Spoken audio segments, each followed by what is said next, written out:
Hello दोस्तों, नमस्कार, राधे राधे, जय Shri Krishna. MB medicine and treatment में आपका फिर से स्वागत है। दोस्तों, हम नई नई डिजीज़ के साथ रोज आते हैं, नई नई बीमारी के बारे में आपको बताते हैं।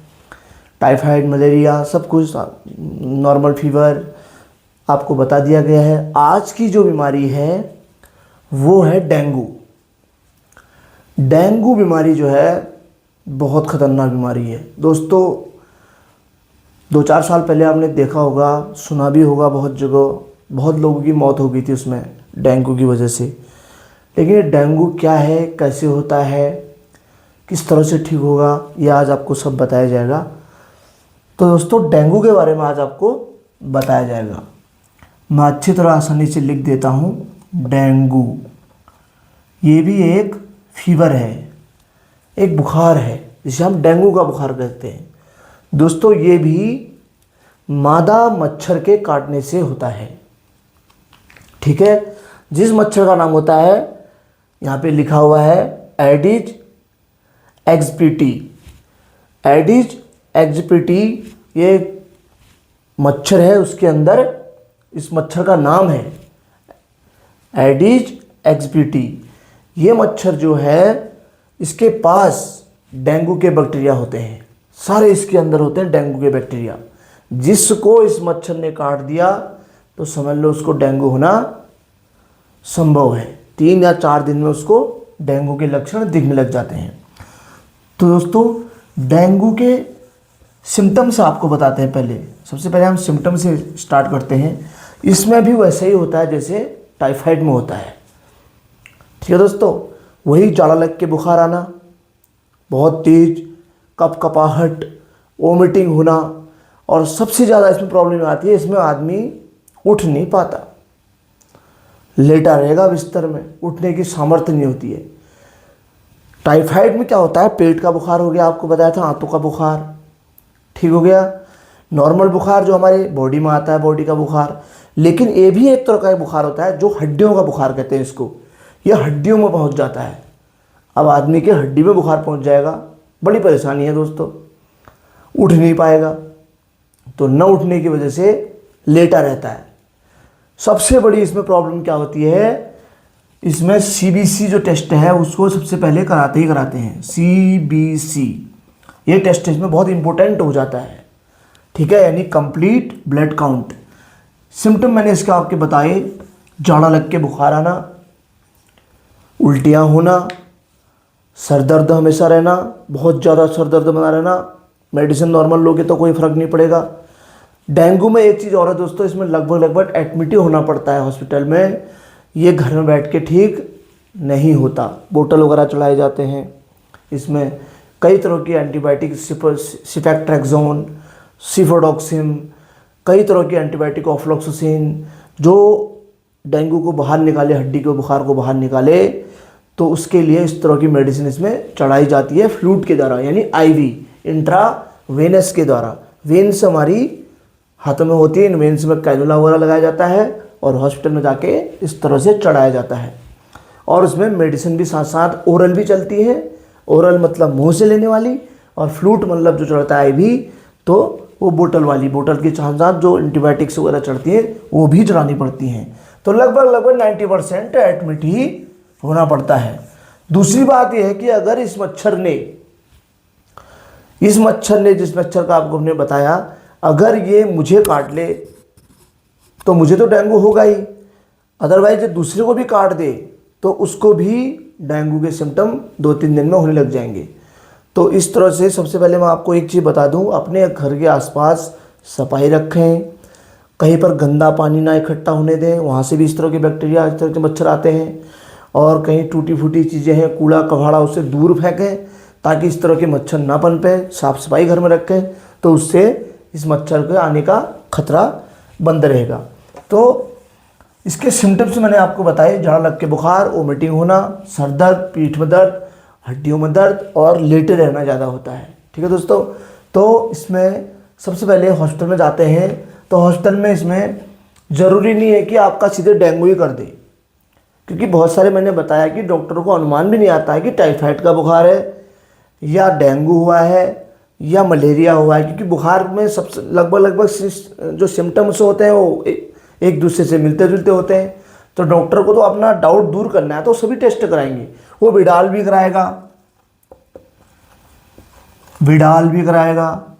वो एमपी भी कराएगा यानी कि मलेरिया पैरासाइट, और सबके साथ सीबीसी तो कराएगा ही कराएगा। सीबीसी इसके साथ भी होगा, इसके साथ भी होगा। ठीक है दोस्तों, तो देखेगा कि कहीं इनको फीवर तो नहीं है। डेंगू का जो टेस्ट होता है उसे बोलते हैं NS1। इसका डेंगू का नाम मेडिकली भाषा में NS1 बोला जाता है। NS1 IgM एंड IgG, ये इसके नाम है डेंगू के। NS1 IgM IgG, NS1 IgM IgG, ये इसका पूरा नाम है। इसका मतलब है कि ये डेंगू का टेस्ट होने वाला है। ये है डेंगू का टेस्ट। ये जो है थोड़ा महंगा ज़रूर होता है, क्योंकि हड्डी का बुखार बाहर निकालना है, पैरामीटर में हड्डी का बुखार दिखाना है। आपके ब्लड से जांच होती है, जांच के बाद हड्डी का बुखार बाहर निकालना है कि डेंगू है नहीं है। तो इसकी कीमत 1000 से रुपये 1200-1300 तक होती है। जब बहुत ज़्यादा हो गया था लोगों में, एक टाइम का ऐसा था, टाइम तो बहुत ज़्यादा लोगों में फैल गया था, देहरादून, दिल्ली वगैरह, कोलकाता वगैरह, वहाँ पर बड़े शहरों में। गांव घरों में तो इस तरह के डेंगू कम होते हैं, बाहर बहुत ज़्यादा हो गया था। तो फिर गवर्नमेंट ने इसका रेट कुछ कम कर दिया था, जैसे कि 900 रुपये कर दिया था या 800 रुपये में करा दिया था। जो गरीब लोग हैं, पैसा इतना नहीं होता, पहले डेंगू का टेस्ट कराओ 800 वहीं चले गए, फिर उसके बाद उसका इलाज कराओ तो काफ़ी ज़्यादा खर्चा लगता है। तो बहुत जगह फैल गया, इसलिए गवर्नमेंट ने थोड़ा सा इसका रेट कम कर दिया था, 800 या 700 900 ऐसे कुछ कर दिया था। तो दोस्तों सीबीसी में इसका सबसे मेन रोल होता है, क्योंकि इसमें प्लेटलेट जो हमारे होते हैं, प्लेटलेट जैसे WBC, RBC, हीमोग्लोबिन, प्लेटलेट वगैरह हमारे ब्लड में सब सेल्स होते हैं। तो वैसे ही इसमें जो प्लेटलेट होते हैं, ये प्लेटलेट हमारे कितने होने चाहिए? नॉर्मल आदमी के 1.5 लाख से 4.5 लाख तक, यानी कि 1.5 लाख से 4.5 लाख तक इसके सेल्स जो प्लेटलेट हैं ये हमारे अंदर होने चाहिए। बहुत से लोग भी कहते हैं ना मजाक, गांव में उनको बोलना भी नहीं आता, कहते हैं इसके प्लेट कम हो गए, इसके प्लेट कम हो गए। प्लेट नहीं बोलते, प्लेटलेट होता है। प्लेटलेट का कम होने का मतलब हड्डी में बुखार पहुंच गया है। 1.5 लाख से लेके 4.5 लाख तक हमारी बॉडी में जो नॉर्मल बॉडी है, जैसे मैं अभी खड़ा हूं तो मेरे अंदर है 1.5 लाख से 4.5 लाख के बीच में होंगे। अगर ये कम हो गई तो क्या होगा? बंदा सोए रहेगा, उठेगा नहीं। तो बहुत से लोगों का इसमें क्या हो जाता है, प्लेटलेट कितने आ जाते हैं? 25,000, ओनली 25,000। अब बताओ 25,000 प्लेटलेट में कैसे उठ पाएगा? लेकिन उसे भी बचाया जा सकता है। 25,000 से नीचे यहां तक कि हमने देखे हैं 20,000 तक लोगों में प्लेटलेट कम हो गए थे, उन्हें बचाया गया है। हमने उनको बचाया है। जिस हॉस्पिटल में हम थे तो हमने हॉस्पिटल में उनको 20,000 तक भी बचाया। अब लेकिन 20,000 से नीचे को चले गए 15, 18 या 10,000, तो ऐसे में फिर आदमी की मौत हो जाती है। तो वैसे तो ये घबराने वाली बीमारी नहीं है अगर टाइम से इसका ट्रीटमेंट हो जाए तो। अगर आप इसे दिखा नहीं रहे हैं, लोग लापरवाही कर रहे हैं इलाज करने में, टाइम से दिखा नहीं रहे हैं, प्लेटलेट डाउन होते जा रहे हैं, घर में लेटे हैं, तो 10,000 से नीचे पहुंच जाएंगे तो उनकी मौत होना निश्चित है। तो वो आदमी फिर नहीं बचता। तो इसीलिए डेंगू की जो है बहुत जल्दी जांच करानी होती है। अगर पता है कि शहर में कहीं आया है डेंगू, पहले अपना डेंगू कर लिया, कहीं मेरे प्लेटलेट तो डाउन नहीं हो रहे। तो अगर कम है तो उनको बढ़ाया जल्दी जा सकता है। तो कम है, बहुत ज़्यादा कम है, तो उनको बढ़ाने के लिए सबसे ज़्यादा इसमें क्या दिया जाता है? प्लेटलेट के सिरप दिए जाते हैं पीने के लिए, नंबर 1। नंबर 2, प्लेटलेट चढ़ाए भी जाते हैं।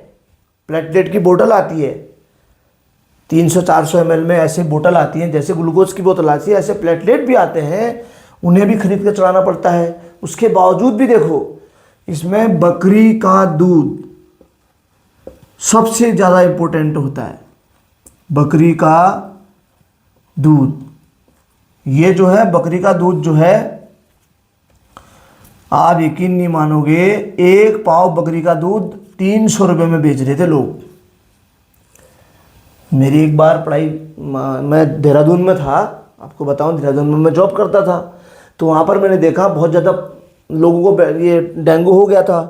तो बकरी के दूध के लिए लोग तड़प रहे थे कि कहीं से भी मिल जाए, एक पाव भी मिल जाए। एक पाव यानी कि 250 ग्राम, 250 ग्राम दूध कितने रुपए का? 350 रुपये का बेच रहे थे। इतनी महामारी हो गई थी। तो बकरी का दूध में क्या होता है, प्लेटलेट बहुत ज़्यादा होते हैं। तो बकरी का दूध पिलाने से प्लेटलेट बहुत जल्दी रिकवर होते हैं, बहुत जल्दी बढ़ते हैं। तो बकरी का दूध इसमें पिलाया जाता है। और पपीता वगैरह इसमें दिया जाता है, पपीते में भी प्लेटलेट होते हैं। तो जब भी डेंगू हो तो आप बकरी का दूध ज़रूर पिएं। उसके सिरप भी आते हैं, प्लेटलेट के नाम से सिरप आते हैं, जिसमें पपाया एक्सट्रेट होता है। पपाया एक्सट्रेट का मतलब पपीते से बना हुआ कोई ऐसा फ्लूट, ऐसा सिरप जिसे आप पी के जिससे आपके प्लेटलेट अप हो सके, यानी कि बढ़ सके। तो अगर 25-30 हज़ार अगर प्लेटलेट चले गए हैं तो जल्दी से बकरी का दूध का इंतज़ाम करके बकरी का दूध पिएँ सुबह शाम। और उसके बाद पपीता खाएं, कच्चा भी खाएं, और वैसे भी पपीते का आप सिरप भी ले सकते हैं। बकरी का दूध तो मिल ही जाता है बाज़ार में कहीं ना कहीं, उसकी खोज करें पहले, उसको ढूंढें और सिरप भी उसकी लें। और हो सके बहुत ज़्यादा डाउन चले गए तो डॉक्टर आपको प्लेटलेट भी चढ़ाएंगे ताकि आप आराम से आपकी जान बच सके। अब इसमें क्या खाना है क्या नहीं खाना है वो चीज़ दिखाएंगे। नहीं खाना डेंगू में बिल्कुल बंद रहता है, जिसे नहीं खाना, ये ध्यान रखने वाली बात है। वीडियो आपके लिए यूनिक इसलिए बनाते हैं, आपके हमेशा हम स्वास्थ्य का ध्यान देने के लिए वीडियो बनाते हैं। दोस्तों, MB मेडिसिनल ट्रीटमेंट का मतलब यही है कि आपका ध्यान रखना हमारा कर्तव्य है। हम इसीलिए आपके वीडियो इसलिए बनाते हैं ताकि इस तरह से आप चलेंगे तो आपका कोई भी, आपको कितनी बड़ी बीमारी ना हो, वो भी आपकी रिकवर हो जाएगी और आराम से आप स्वस्थ हो जाएंगे। नहीं खाना, आपको डेंगू है तो डॉक्टर इतनी चीज़ें नहीं बताते हैं, आपको पता है, इतने ज़्यादा परहेज नहीं बताते। तो लोग क्या करते हैं, हॉस्पिटल में भी मैंने ऐसे देते हैं, बाज़ार से पैसे हजार लेती थी कि बाहर से बर्गर चाउमीन वगैरह मंगा देते हैं। तो ऐसा कभी नहीं करना चाहिए। डॉक्टर के प्रिस्क्रिप्शन के हिसाब से खाना चाहिए, इलाज भी डॉक्टर के प्रिस्क्रिप्शन के हिसाब से चलना चाहिए, न कि बिना विदाउट डॉक्टर का आप काम कर रहे हो तो आप ज़रूर आपको वो गलतियाँ भुगतनी पड़ेंगी। तो इसलिए नहीं खाना है। तो दोस्तों, नहीं क्या क्या खाना है, इसमें चावल इसमें बंद हो जाते हैं, ठीक है। उसके बाद इसमें अचार, खटाई, मांस की दाल, दही और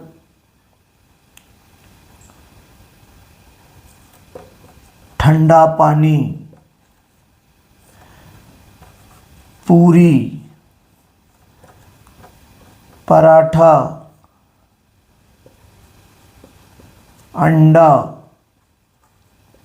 मीट, ये चीज़ें इसमें सबसे ज़्यादा घातक हैं। इन चीज़ों को, इसको बिल्कुल बंद रखना है, ये बिल्कुल नहीं खानी है। यहाँ पे लिखा हुआ है नहीं खाना है, इसे ध्यान से पढ़ लो। ये चीज़ें आपको बिल्कुल अवॉइड करनी पड़ेंगी, ये बिल्कुल नहीं खानी है। चावल, अचार, खटाई, मांस की दाल, दही, अंडा, मीट, ठंडा पानी, पूरी और पराठा, इसमें ज़्यादा हानिकारक होते हैं। फीवर फिर बढ़ जाएगा। और दही क्या करता है, ठंडा करेगा। पहले शरीर में बुखार है, उसके बाद ऊपर से ठंडा जा रहा है, ठंडा गरम, तो और ज़्यादा प्रॉब्लम आएगी। जितना फीवर बढ़ेगा उतने प्लेटलेट डाउन होंगे। प्लेटलेट ज़्यादा डाउन होते होते तो आदमी सीरियस कंडीशन में आ जाता है। इसलिए ये चीज़ें बिल्कुल बंद हो जाएंगी। अब खाना क्या है, खाना है, खाने में आप क्या लोगे, जैसे आप खिचड़ी ले सकते हैं, खिचड़ी इसमें चलती है, खिचड़ी आप इसमें ले सकते हैं। हल्की मूंग दाल की, मूंग दाल भी ले सकते हैं, मूंग दाल। उसके बाद मलके की दाल भी ले सकते हैं, मलका। उसके बाद दलिया, सबसे बढ़िया होता है दलिया। आराम से पेट भरो, कोई दिक्कत नहीं। कोई कहते हैं कि इसमें रोटी नहीं खाते, आप इसमें रोटी बिल्कुल खा सकते हैं, क्योंकि टाइफाइड में रोटी नहीं खाई जाती, वो आंतों का बुखार होता है, हड्डी का बुखार है, इससे कोई आंतों से संपर्क नहीं है, तो रोटी आप इसमें खाओगे। उसके बाद सबसे अच्छा इसमें रहता है नारियल पानी, बहुत लाभदायक। उसके बाद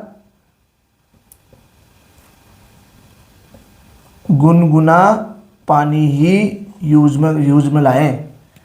हमेशा गुनगुना पानी ही पियोगे, ठंडा पानी बिल्कुल, फ्रिज का पानी अदरवाइज कोई भी पानी बाहर का नहीं पीना है। पानी गुनगुना पीना है, उबाल के ठंडा करके, उस गुनगुना करके, वो भी ज़्यादा ठंडा नहीं फ्रिज में रखा हुआ। पहले पानी को उबाल लिया अच्छी तरह से, फिर ठंडा होने दिया, उसको फिर गुनगुना जो होता है वो पीना है आपको, ठीक है। इसका आप स्क्रीनशॉट ले लो। बाकी इसके बाद हम फल के बारे में समझाते हैं। ये चीज़ें आपको बिल्कुल बंद कर देनी है, बिल्कुल भी नहीं खानी है, और ये चीज़ें आपको सब खानी है।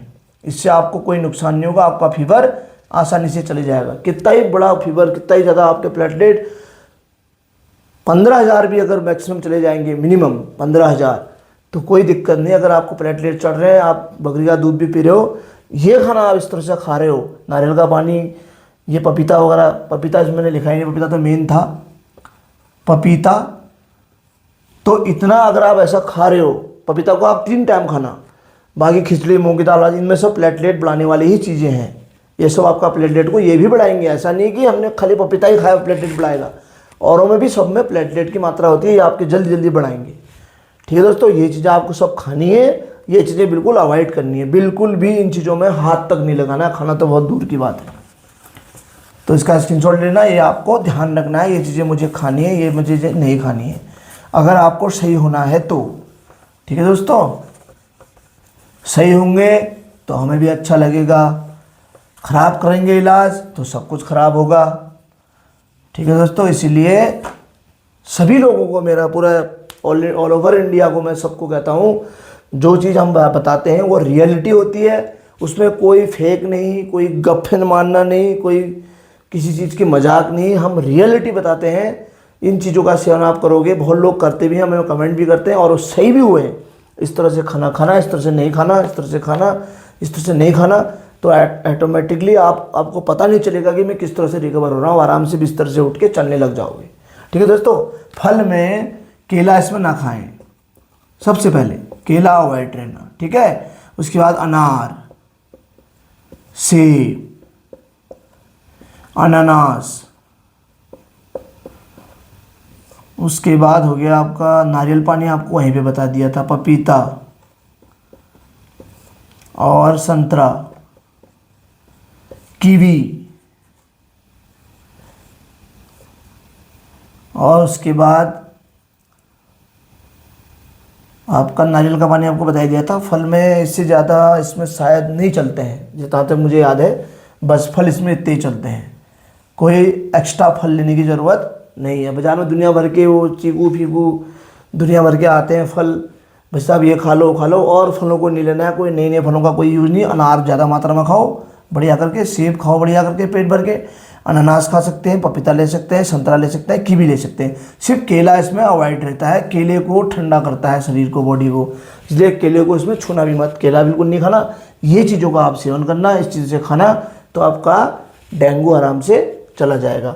नहीं तो डेंगू अगर बिगड़ गया, मैंने आपको पहले भी बताया, बिगड़ने पर कोई भी बीमारी हानिकारक होती है, आपको बताइए। नॉर्मल फीवर भी आप बिगाड़ दोगे तो वो भी बहुत लंबा पहुंच जाता है। ये फिर डेंगू है, ये पहले वैसे ही खतरनाक बीमारी है, किसी को ना हो। मैं तो ऊपर वाले से शुक्रिया करता हूँ कि भगवान किसी को ना हो, दुआ मांगता हूँ। अगर हो भी गया डेंगू तो फिर खतरनाक है। दूसरी बात इसमें एक होती है कि इसमें घबरा बहुत जाते हैं लोग। घबराना कोई भी बीमारी में नहीं चाहिए।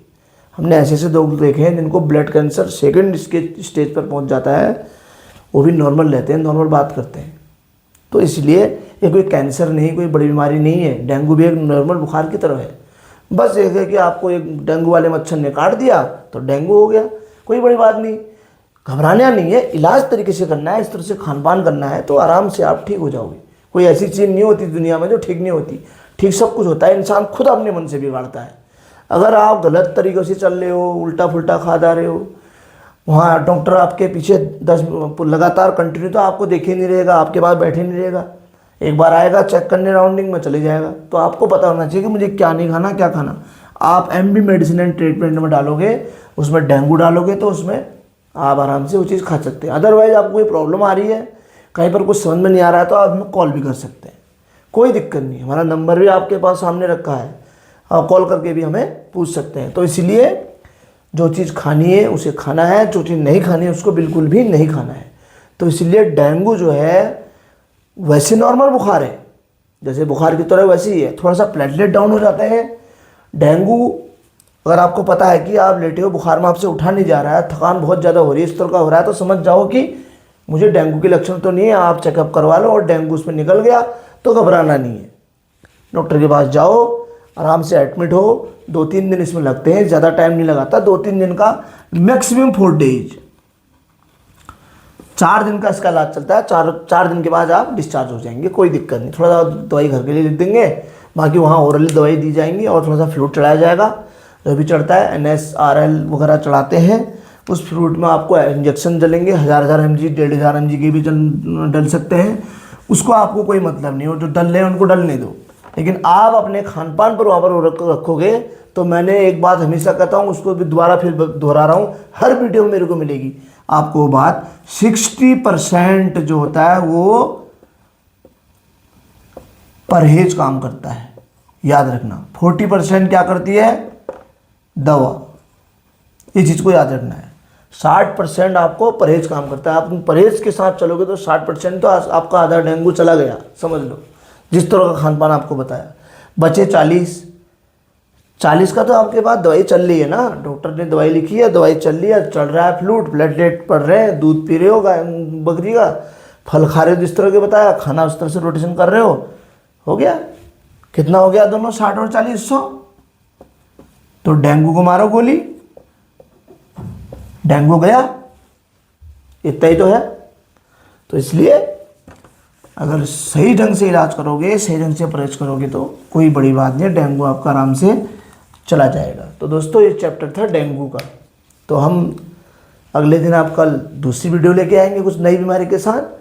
आज के लिए इतना ही। तो वीडियो को लाइक करें, सब्सक्राइब करें, शेयर करें, अपने दोस्तों तक भी पहुंचाएं।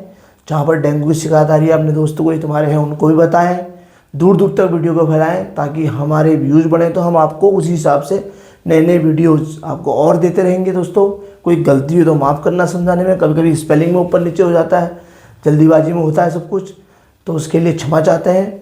तो दोस्तों लाइक करना, शेयर करना, सब्सक्राइब करना। आज का चैप्टर ख़त्म होता है। नमस्कार दोस्तों।